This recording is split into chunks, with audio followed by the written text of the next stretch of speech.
Day, and welcome to the SITE Center's fourth quarter and year-end 2020 earnings results conference call. All participants will be in listen-only mode. After today's presentation, there will be an opportunity to ask questions. Should you need assistance, please signal a conference specialist by pressing the star key followed by 0. Please note this event is being recorded. I would now like to turn the conference over to Brandon Day with Investor Relations. Please go ahead. Good morning, and thank you for joining us. On today's call, you will hear from Chief Executive Officer David Lukes and Chief Financial Officer Conor Finnerty. Please be aware that certain of our statements today may constitute forward-looking statements within the meaning of the federal security laws. These forward-looking statements are subject to risk and uncertainty, and actual results may differ materially from our forward-looking statements. Additional information about these risks and uncertainties may be found in our earnings press release issued today and in the documents that we file with the SEC, including our most recent reports on 10-K and 10-Q. In addition, we will be discussing non-GAAP financial measures on today's call, including FFO, operating FFO, and same-store net operating income. Reconciliation of these non-GAAP financial measures to the most directly comparable GAAP measures can be found in today's press release. This release, our quarterly financial supplement, and accompanying slides may be found on the Investor Relations section of our website at sitecenters.com. At this time, it is my pleasure to introduce our Chief Executive Officer, David Lukes. Good morning, and thank you for joining our fourth quarter earnings call. We had a strong finish to the year with record leasing activity and continued improvement on the collection front.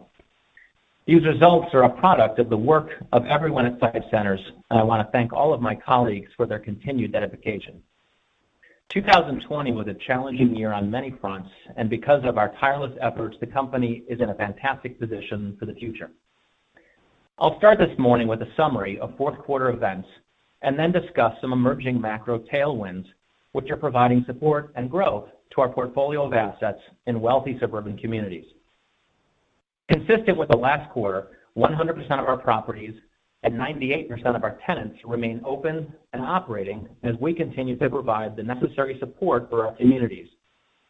Collections continue to move higher, and as of Friday, we've collected 94% of fourth quarter and 94% of January rent. Unresolved monthly rent is now running around 3%, with the remaining tenants in various forms of settlement negotiations. We continue to take a methodical approach to resolving any unpaid rent, which, along with the deferral repayments, is driving continued progress on prior period collections. We've now collected 88% of rent from the April 2020 through January 2021 period, and after including deferrals for accrual tenants, we are expecting to collect 94% of base rent. To put that in context, at the time of our first quarter 2020 earnings call on April 30th, only 49% of our tenants were open, and we had collected just 50% of April rent. We've come a long way since then, and it's worth stepping back and recognizing two important outcomes that developed throughout 2020. First, around 90% of our tenants are national, with a deep understanding of their contractual obligations and proven access to capital. Notwithstanding those contracts, many national tenants reacted to the early COVID fears by withholding rents, while we continue to pay operating expenses and property taxes to our local communities. Over the next few months, most of these tenants realized that protecting their rights to occupy their space within our properties was extremely important, and they began to repay the rent that was owed. Some of our tenants offered other financial benefits to us, such as out-parcel approvals or a relaxation of exclusivity terms, in return for a deferral program, which has helped us with leasing as we have more site control and flexibility to accommodate tenant demand. These negotiations are the primary reason why our collections continue to improve, even for prior quarters throughout the year. Once store openings occurred late in the summer, the second trend emerged: strong sales performance. With the increased movement to the suburbs, continued strong household income in wealthy communities, and a growing work-from-home culture, our tenants are seeing and forecasting an improvement in profitability, which is increasing their interest in signing leases at our properties. It's notable that our leasing volume in the third and the fourth quarters, as well as our pipeline of new leases being negotiated now, is running ahead of pre-pandemic levels, with the fourth quarter representing the highest level of activity since the third quarter of 2018. And based on the volume of deals in our pipeline, there's still more to come. To add some perspective on the scale of the pipeline, for the comparable site portfolio, we completed 30 anchor deals in 2019 and another 18 anchors in 2020. As of year end, we had 22 anchors in various stages of lease negotiation, with 3 already done as of Friday, and the rest expected to be executed by mid-year 2021. The biggest driver of the uptick in leasing, in our view, relates to pandemic-induced societal shifts that I previously mentioned. The population increases in our suburban communities and the traffic growth due to work-from-home flexibility at our properties are leading retailers to increase their store footprints in the last mile of the wealthiest suburbs, and in many cases launch new concepts, which is broadening the universe of tenants seeking space. Restaurants, discounters, banks, warehouse clubs, medical care, delivery services, sporting goods, all of these users desire convenient access to these communities with ample parking, space for curbside pickup, and lower operating costs compared to other formats. We believe that we are in the beginning of a multi-year trend, and that the value of our offering centered around convenience will drive sustainable activity and cash flow growth for a number of years. Our current leasing investments will provide our initial portfolio growth, and I would expect our future capital allocation to capture these societal changes happening today. They're fueling rent growth in many open-air properties. These trends are simply too apparent to ignore, and there will be investment themes that develop as a result. Turning to the dividend, the company declared the first quarter dividend of 11 cents per share, which is up from 5 cents per share in the fourth quarter. This dividend is based on the current collection rate, and our board of directors will continue to monitor our dividend policy throughout this year should operations and cash flows improve. Importantly, this dividend rate provides significant cash flow to fund our 2021 business plan. And with that, I'll turn it over to Connor. Thanks, David. I'll comment first on fourth quarter earnings and operating metrics, discuss 2021 guidance, and conclude with our balance sheet and dividend. Fourth quarter results were primarily impacted by uncollectible revenue related to the pandemic. Total uncollectible revenue at site share was $4.5 million, or a 2-cent per share hit to OFFO. Included in this amount is $2.2 million of payments and net reserve reversals related to prior periods. Other than the write-off of $1.6 million of pro rata straight-line rent, which is additional 1 cent per share headwind, the only other material one-time item that impacted fourth quarter OFFO was $1.2 million of lease termination fees, which is higher than our normal run rate. In terms of operating metrics, the lease rate for the portfolio was down 30 basis points sequentially, largely due to Stein Mart store closures. Based on minimal bankruptcy activity we are tracking today and the leasing pipeline that David outlined, we expect the lease rate to stabilize at this level. Trailing 12-month leasing spreads decelerated in the fourth quarter, with renewals impacted by one anchor deal executed to maintain occupancy. New lease spreads were impacted in part by deals to backfill space formerly occupied by Pier 1, which generally paid above market rents. Based on our pipeline today, we expect blended leasing spreads in 2021 to be consistent with the first 3 quarters of 2020, though renewal spreads may remain under pressure in the first quarter due to short-term COVID-related deals.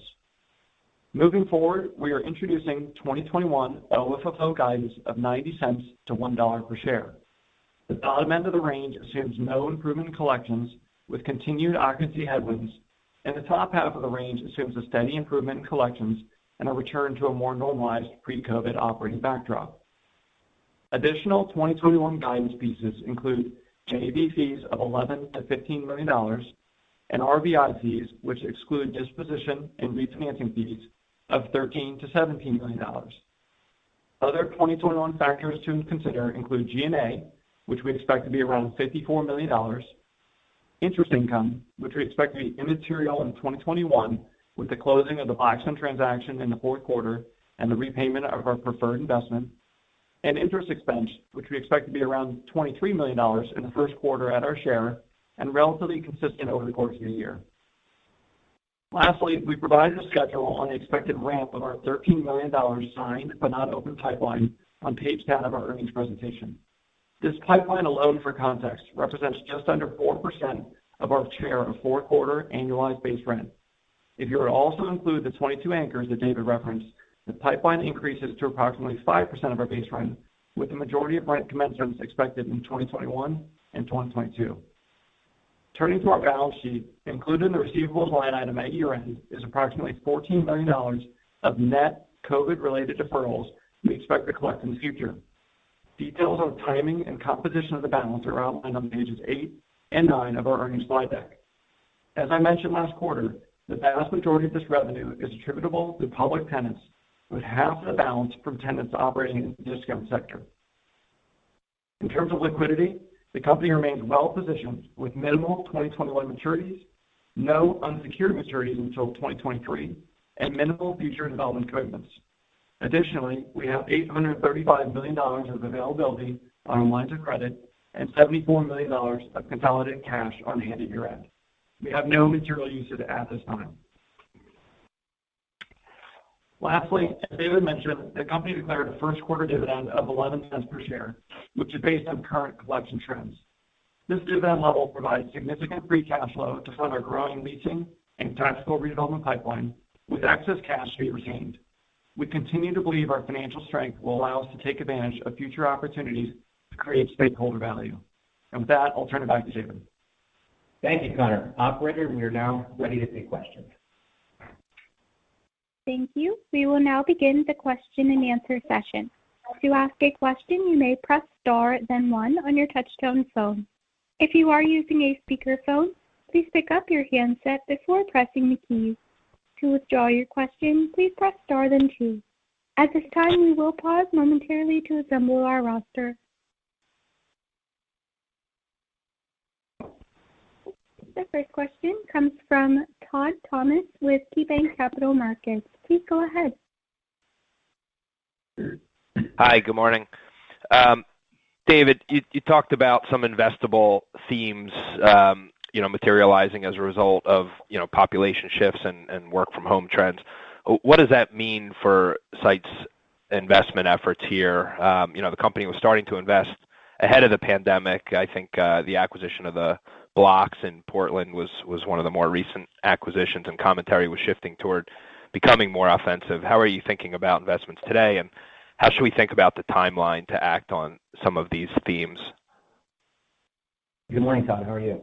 I think right now our investment, as you can see from the leasing pipeline, is primarily in leasing CapEx.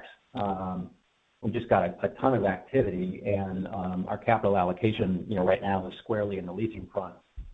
Having said that, it's just very interesting to note that even before the pandemic, we were making investments in properties that I would say were heavily tilted towards convenience, a little bit more format agnostic.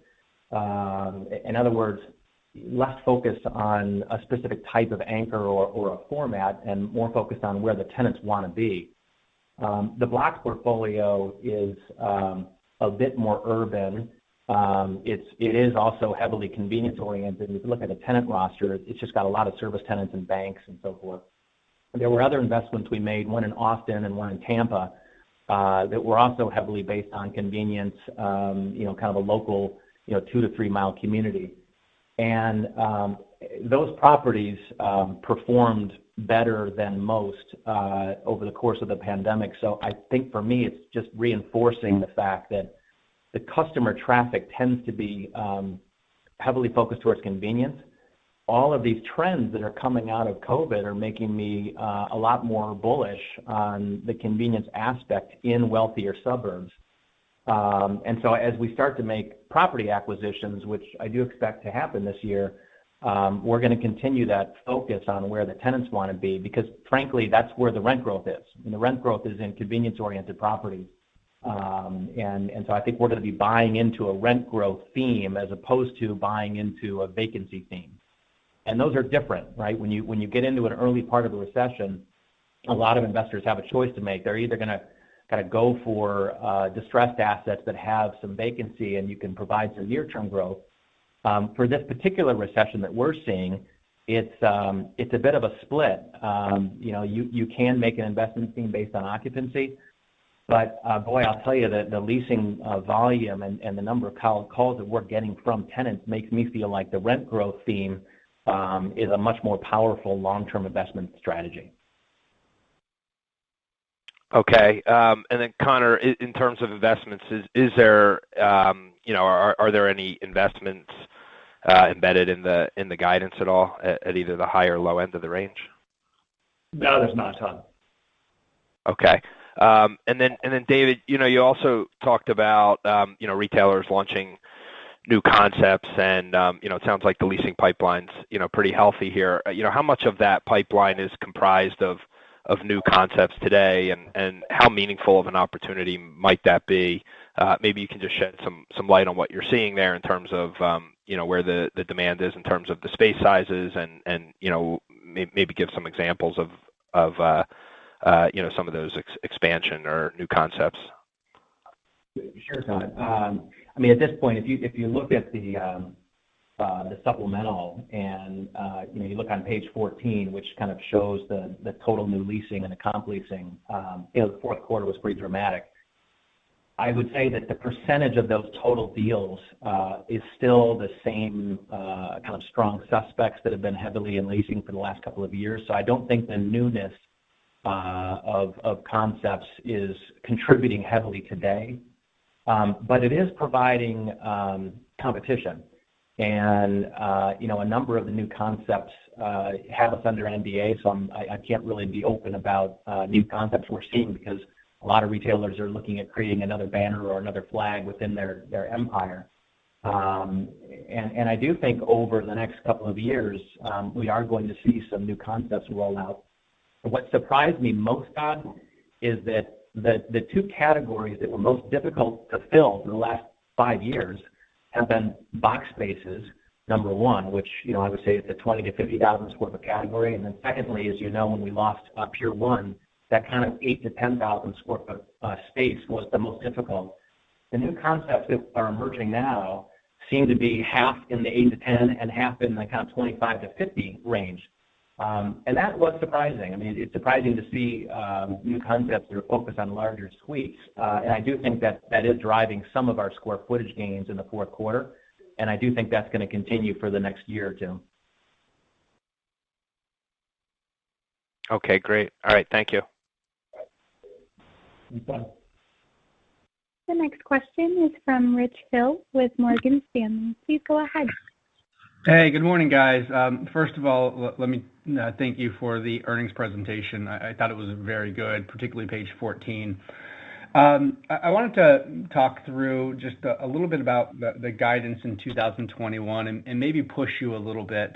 Because if we're thinking about 94% of rents collected, and presumably you're going to get a healthy percentage, my words not yours, of deferrals back in 2021. Why isn't it a realistic scenario where total NOI, consolidated NOI, could be closer to 2019 levels versus still what looks to be relatively still behind versus given what's implied by the guide? Walk me through that. Why shouldn't we be more bullish? Yeah, it depends, Todd, Rich, on the classification of the deferrals, right? So these are accrual-based deferrals. There's no, necessarily NOI impact, right? You're not going to see it in earnings. If they're cash basis, you're right. It could be a decent tailwind. What I would just say, if you think back to my prepared remarks, and we're at 25 cents, and let's just use LFO as a proxy for NOI. Including the quarter were $2.2 million of reserve reversals from prior periods, right? We also had the lease termination fees of $1.2 million, And then RVI fees will step down by $1 million. So those three pieces are about $4.5 million or 2 cents a share. So start at 23 cents and then annualize from there. But to your point, I'm not going to say we support that logic, but I think from a cash flow perspective, maybe not an NOI perspective, you could see some pretty big tailwinds this year if our deferrals come through and you see an acceleration in collections. I would just say it's really early, Rich. I mean, we're encouraged by activity. We're encouraged by collections. You know, David mentioned a number of times our national exposure and how important that is to us. You know, 41 of our top 50 are public companies. That helps with our visibility. But just given where we are in the pandemic, we don't have perfect visibility. So I think you're going to hesitate to see us really commit to anything until we get a little more clarity over the course of the year. Yeah, that's completely fair, and I appreciate it, and I would expect nothing less. I wanted to come back a little bit to the leasing volume and 4Q. It was really nice to see leasing volumes accelerate. One of the things that we've always thought is attractive about SITE Centers is you've intentionally selected properties with below market leases for a number of different reasons, which provides an interesting growth story over the medium term. So if that narrative is still true, why did the leasing spreads, at least on a quarterly basis, not trailing 12-month basis, but on a quarterly basis, why did they turn negative? And I'm not saying it's a bad thing, because obviously there's two components. There's occupancies and there's leasing spreads. But can you maybe walk through if there's anything specific that happened in the quarter that maybe would have led to a temporary decline in leasing spreads that we shouldn't project going forward? Sure. Let me back up 1 second, just in terms of asset selection. If you have a chance as an investor to build a portfolio one at a time, you can do so on investable themes that you think are going to work long term. When we did the RVI spinoff, it was a chance to almost do that. You're not building it property by property, but you're selecting the keepers from the sellers, and doing so, you have to make a decision as to how you're selecting those properties. It is true that we had a number of properties and do that have below market rents, and Steinmart going away is an example where we're going to capture a lot of those below market rents. But really, if you look at the statistics of what was selected for SITE Centers to keep and be an ongoing growing entity, it was number one, household income. I mean, there's just no question that that's the biggest difference between RVI and SITE Centers is household income. It's not necessarily tenant roster. It's not grocery anchored versus power. It wasn't necessarily mark to market on in-place rent. It really had everything to do with household income, because historically that's where I've seen the most stability in bad times and the most rent growth in good times. I do think that it was a reasonably good idea, and I think that the pandemic is kind of doubling down on that thesis simply because of the interest by retailers in those markets. I would agree with you, Rich, that over the long term, rent spreads are important because they tell a story about rent growth. The problem is, with a company of our size, it's a pretty bumpy path. And, we have some quarters that have had really strong spreads, and then we had this last quarter, which was negative. In this quarter in particular, it had almost everything to do with releasing Pier 1 boxes. And if you remember from what I'd mentioned a minute ago, the lease up of 8,000 to 10,000 square foot boxes has been pretty weak for a couple of years. It's starting to get strong, and there's a couple of new concepts, particularly medical uses and other types of convenience stores. They really want that square footage, and so we're happy to add those to our properties. But the leasing spreads were impacted negatively by kind of those recent Pier 1 spaces getting eaten up. That could continue if we continue to lease spaces that had a higher rent, if the inventory is more Pier 1, or it could reverse substantially if we start leasing up the Steinmart locations or other ones like that if they have lower rent. So it's going to be bumpy, but I will say if you look on page 14 of the SUP and you kind of see the rent spreads over the trailing 12 months are around 8%. A couple of years ago at Investor Day, I believe we showed that we felt the portfolio could deliver 5 to 10% positive rent spreads kind of in the long term.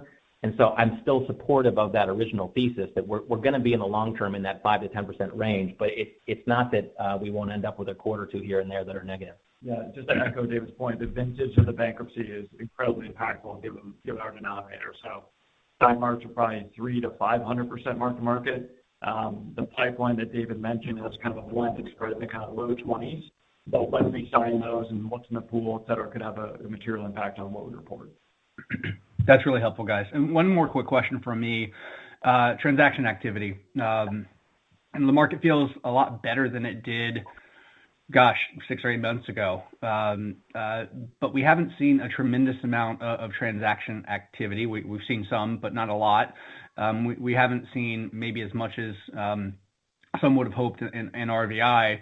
Are we in a weird time period where there's a bid-ask spread that is limiting that transaction volume? So said another way, there's no distress coming out, but there's still enough uncertainty in the world where people don't want to come in, with both feet in. How are we supposed to think about the transaction market? Yeah, it's really interesting because you would think that the bid-ask spread is the reason why the industry hasn't seen a lot of transactions. There's been a couple in RVI, but it hasn't been dramatic. We've sold a few properties here and there. I think it's less the bid-ask spread as much as the equity out there seems to be following the credit markets. And I just think that debt was less available last year. That seems to be changing in the last month, I think we've started to see a lot more positive momentum on the credit side. So my feeling is, with the strong performance in the open air sector from, most portfolios, I do think the credit markets are going to be more constructive on lending to open air. And you better believe that there's equity waiting to be invested, but I think that equity has to follow the credit markets. And it feels like this year is going to start to ramp up. Thank you, guys. That's it for me. Thank you. The next question is from Michael Bilerman of Citi. Please go ahead. Hey, good morning. David, you talked a lot about sort of the anchor renewals, and you threw out some numbers on the call about the pipeline, 22 deals in negotiation following 18 that you did in 2020. I wasn't sure if that was, just the wholly owned 78 assets or whether that was a whole portfolio. So if you can just clarify sort of what basis it's on, and then talk a little bit about how much of that activity represents the rollover that you have. I think over 10,000 square feet.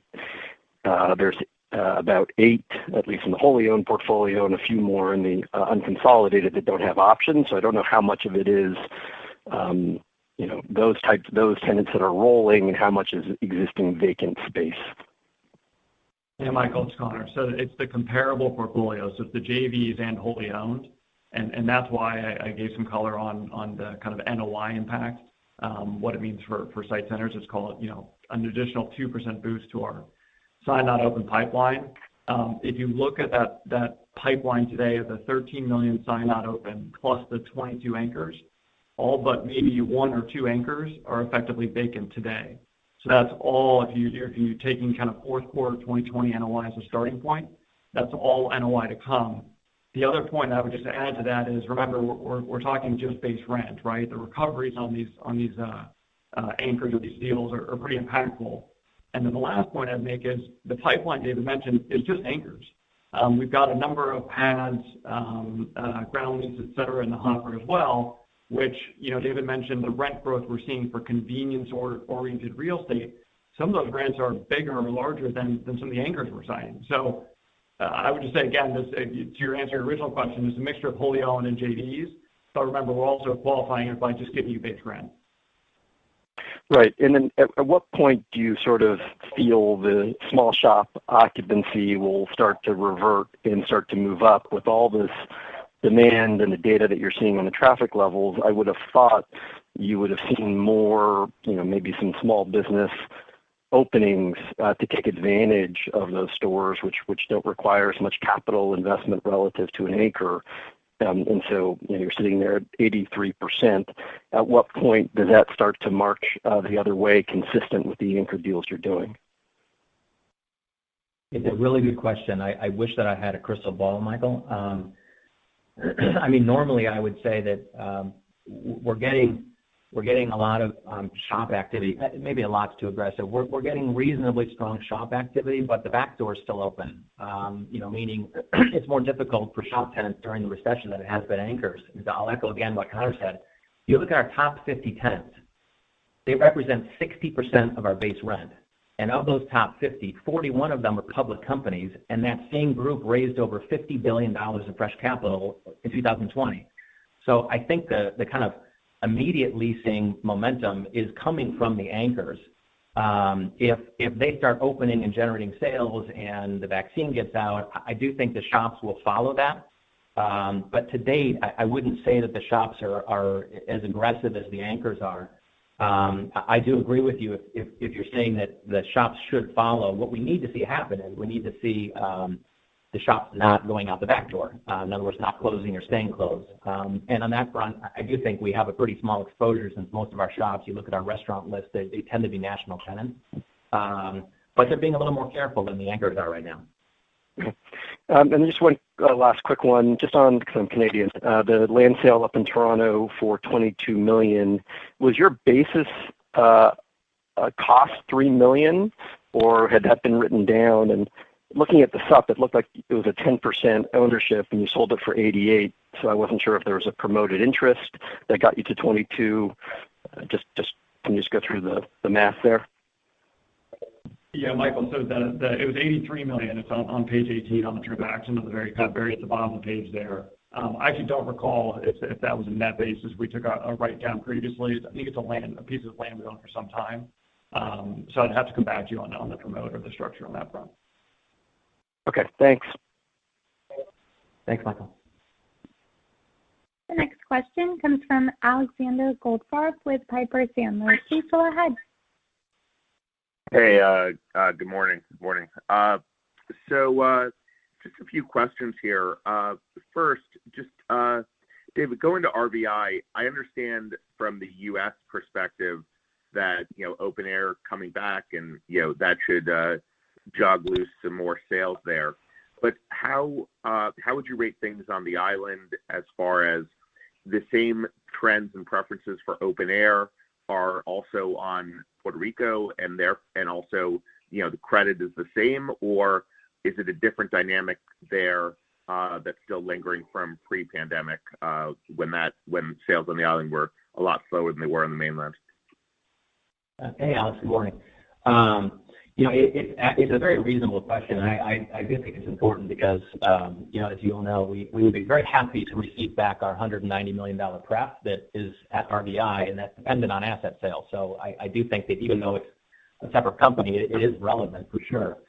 My personal feeling, like you're saying, is that the durability of open air in the U.S., even in kind of secondary markets, if there's a dominant property, they performed pretty well during the pandemic, and I would say that's true of the RVI assets in aggregate. The U.S. performance was pretty good. The tenant rosters look somewhat similar to SITE Centers, and so if the credit markets continue what they've been doing in the past month and getting more constructive on lending, my hope and my expectation is we start to see more U.S. RVI transactions this year. For Puerto Rico, it's really hard to tell. I mean, as you know, we closed on one asset sale on Christmas Eve. We have had a number of conversations recently with people that are kicking tires in Puerto Rico and kind of trying to understand the dynamics there. I personally think that the equity is a little bit ahead of the debt in Puerto Rico, and the reason is that there's some interesting macro issues. Puerto Rico has much less square footage per capita than the U.S. Puerto Rico has much less online sales penetration, and if you look at the traffic going to the properties, the sales of grocery stores and Walmarts and so forth, it's really strong on the island. And I think there's a lot of interest politically as to how the country's doing. What their own credit profile and economic future looks like. So a lot of people are interested, but I will say that I don't have any visibility as to when transactions will pick up in Puerto Rico. I wish I did, but I just don't. Okay, well, maybe just to that point, the rent mark to market, if leasing trends here in the U.S. you expect to be sort of modestly positive rent spreads, is that the same there, or are you guys still looking at heavy rent roll downs, which is perhaps more of the issue from a lender perspective on the island? The Puerto Rican portfolio It's just like we said in the U.S. when we see rent spreads, it has everything to do with the vintage of bankruptcies.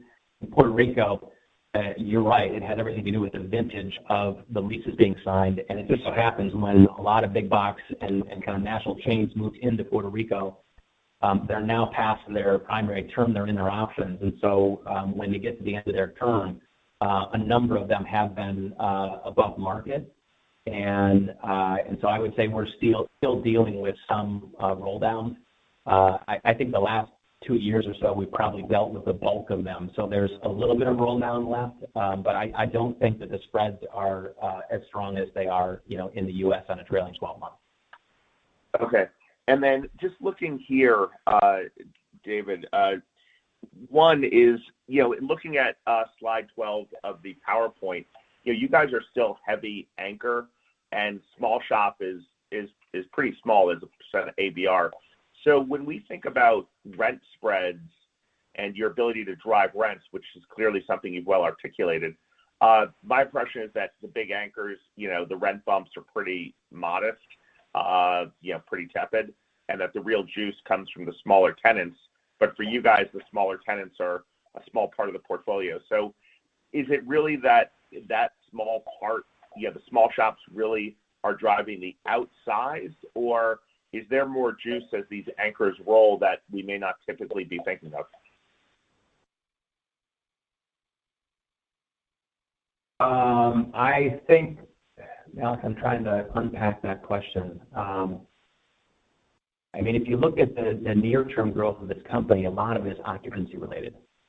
The number of anchors being signed on existing vacant spaces is so large that we're going to see a lot of good solid growth from brand new 10-year leases with credit tenants filling space. And like Connor said, it's not just the ABR, it's also the leverage on the triple nets, which the landlord is paying at this point. Once that stabilizes, the fact of the matter is any portfolio that's heavily weighted toward national credit, whether they're anchors or shops, the national credit tenants, they get something for being a creditworthy tenant. And in general, it's rent bumps every 5 years, not rent bumps every year. So this product type, this open-air product type that's geared towards national tenants, once you fill up the space and get to kind of a high stabilized occupancy, the growth is not that high because, the tenant rent bumps, tend to be 10% every 5 years. And so you kind of have a cap on your growth. I think that's what you're asking. Now, where that would change is something we haven't seen in a while, which is rent growth in anchors. And that's an interesting subject. I don't think you generally see rent growth until you have a lack of supply. And as you can tell by our leasing volume, we still have supply. But it sure feels like that supply is winnowing down pretty fast. And so my hope is once we get through this kind of big wave of box leasing, the opportunities that we have left, let's say an Office Depot leaves or runs out of term, and we want to replace that, my hope is with the small inventory that's left, we are going to be able to push anchor rents. And that hasn't happened in a while. Okay, so that's really the point where you're talking about the rent growth, which is some of it is just coming from getting back underwater space, Pier 1 aside. And the other part is just as you rapidly lease up the anchors, that the scarcity then allows you to get leverage there. So it sounds like that's the two-step part of it, which is giving it's exactly right. I feel like in the near term, this is all about occupancy and mark-to-market on whoever leaves. Step two would be market rents go up. And I have not seen market rents and anchors going up. Yeah, I just haven't, and I don't think they've gone up in years.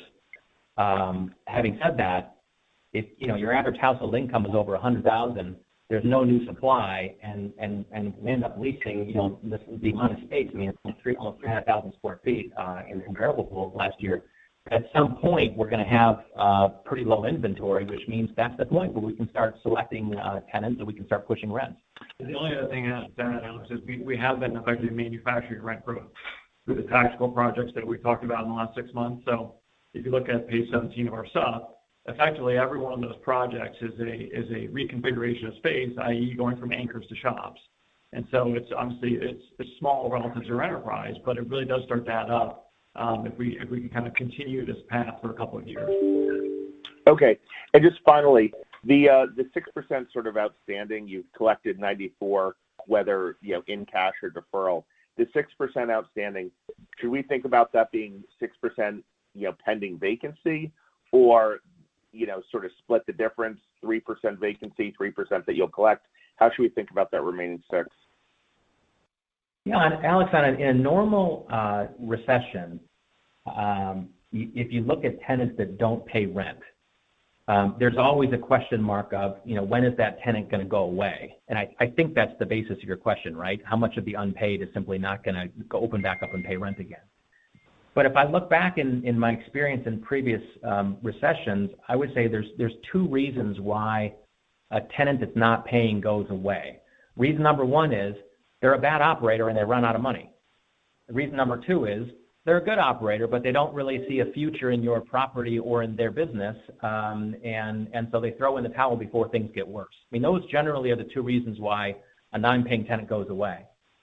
With respect to the first, like I said before, if our top 50 tenants is 60% of our ABR, 41 of those are public companies, and they've raised $50 billion this year, I'm not concerned about access to capital. So I don't think in our tenant roster, running out of money from the tenant perspective is an issue. The second would be they don't see a bright future. And, at this point, good operators that have a negative view of the future don't sign new 10-year leases. And so it feels like the risk of our non-paying tenants going away in this part of this particular recession seems pretty low. My caveat would be if there are sectors like full-service sit-down restaurants, which is pretty small, but it's there, and the theaters, those experiential types of retailers, if they're just not able to hang on because the pandemic causes a much longer tail than other types of businesses, then that's a risk. But for the most part, I feel pretty good about those tenants that aren't paying, not eventually leaving. Okay. Thank you very much. Thanks, Alex. Next question comes from Hong Zhang with JP Morgan. Please go ahead. Yeah, hi. It sounds like you put a couple more tenants on a cash basis in the fourth quarter. Is that just cleaning up the roster at year end, or are there any other troubled tenants that you could potentially put on cash basis this year? Hey, Hong, it's Connor. We did put some more cash basis tenants on or at that list in the fourth quarter. I think as a percentage of ABR, we're just over 13%. Over the course of the year, it's likely we could add some more. If you come back to my comments, though, there's not much we're tracking on the bankruptcy front. That could change, right? But there isn't much we're tracking. So as of today, it's not a long list that we're worried about that's not on the cash basis. But as things change over the course of the year, it certainly could change our view on some tenants. Got it. And are you expecting any additional, reserve reversals, or have you received any income that you previously written off in the first quarter so far? We have. We haven't quantified that. We'll do so with first quarter results, but yeah, absolutely we have. Got it. And just to clarify, is there assumption for that sort of income in your 2021 guidance, or is your 2021 guidance excluding that sort of stuff? It excludes any reserve reversals. Got it. Thank you. The next question is from Paulina Rojas Schmidt with Green Street. Please go ahead. Good morning. Could you please elaborate on the increased demand that you're seeing for former Pier 1 boxes between 8 and 10K? It would be ideal if you could please cite some specific examples. And also, you mentioned that you're seeing some new concepts emerge.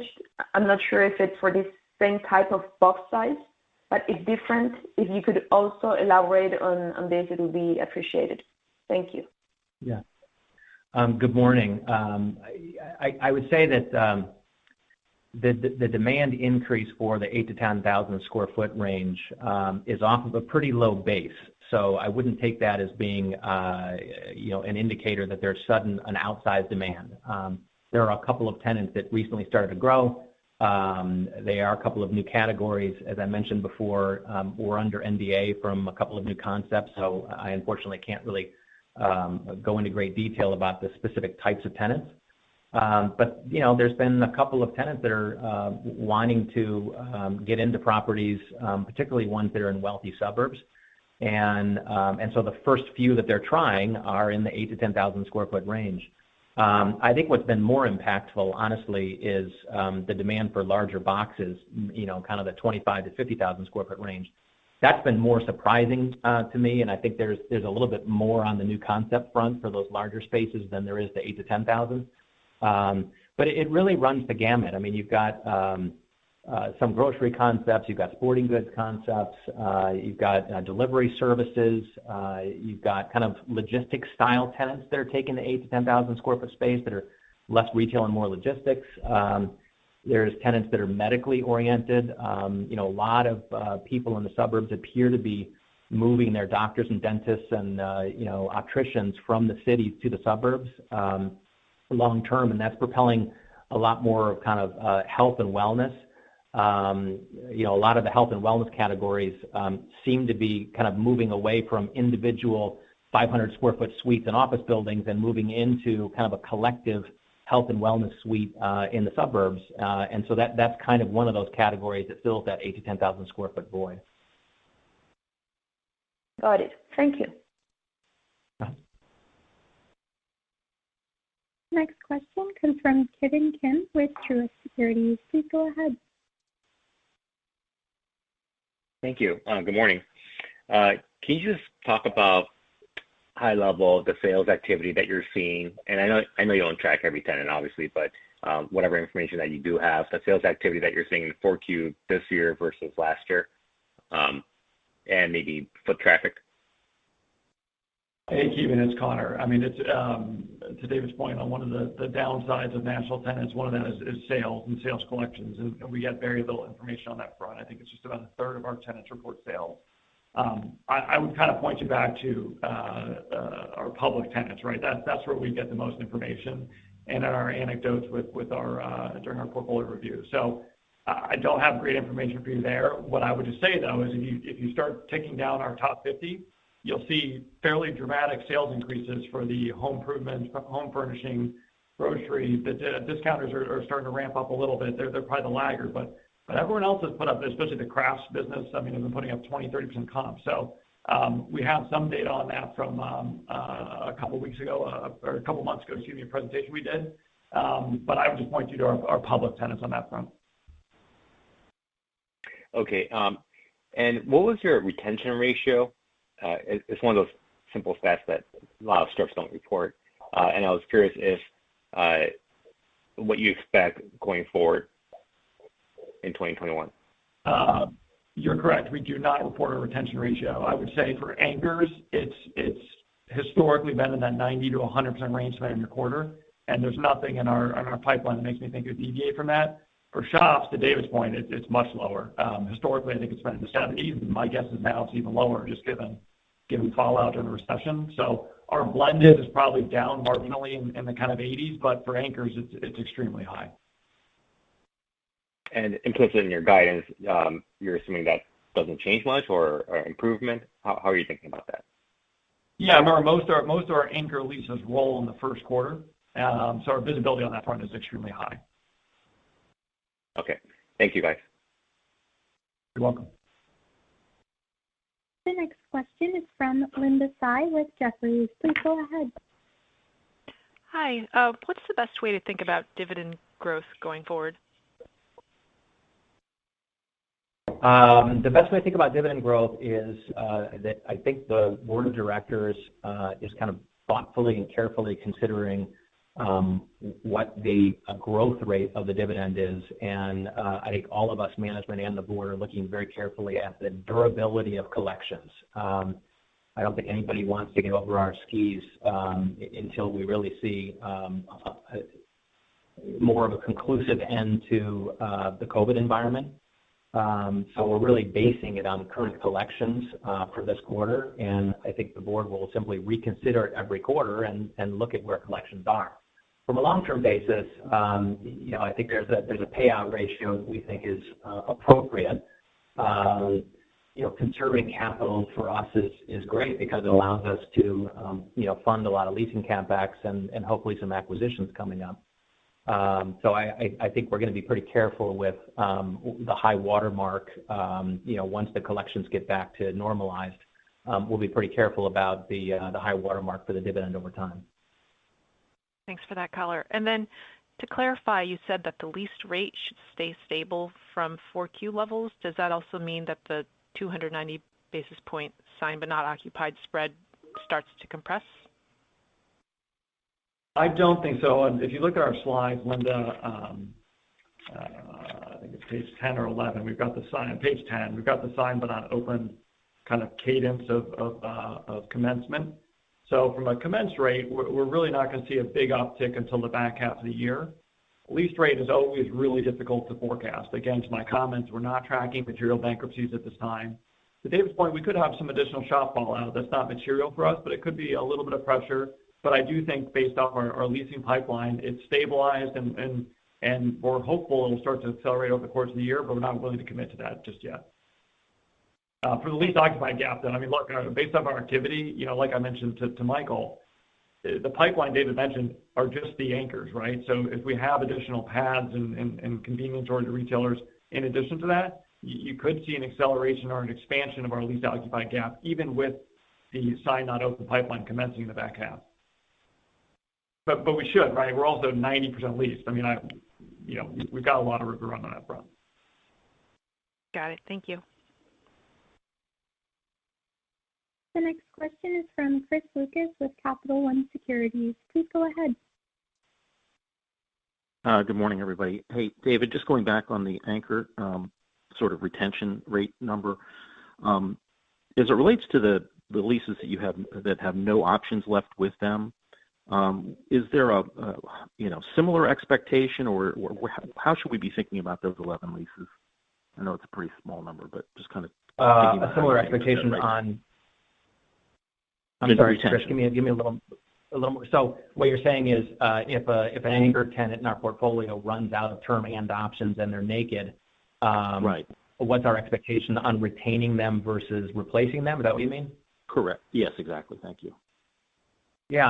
I think in the recent past, because there's been so much kind of anchor churn in the past 3 or 4 years, we were more likely to retain an existing tenant that ran out of term because the CapEx is low. They have at least a proven business in that property, and we can probably get a reasonable rent increase. And by reasonable, I mean kind of a traditional 10% bump.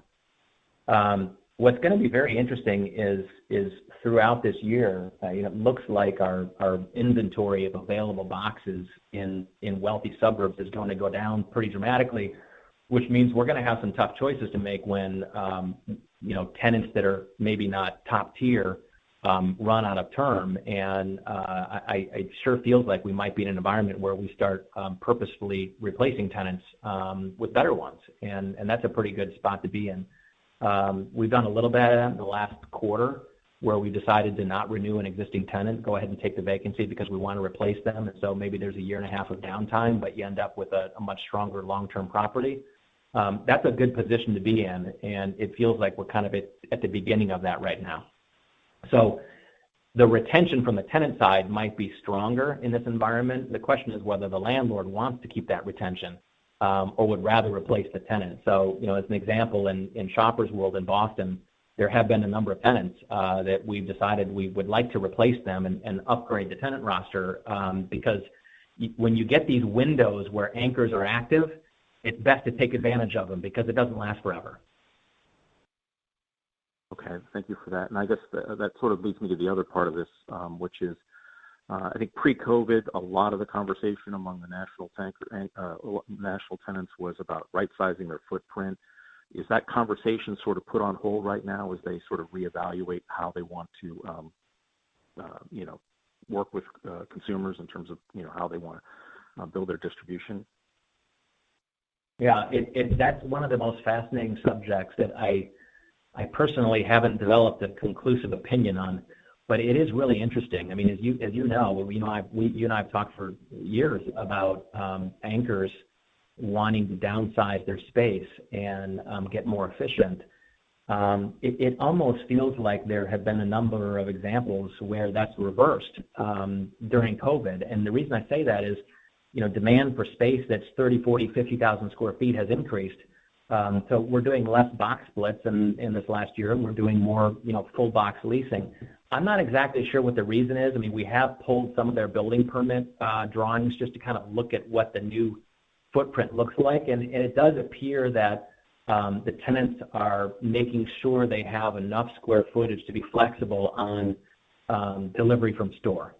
And if you look at some of the new building permits, you can see the involvement of a different type of loading and delivery dock, a different type of customer pickup lane.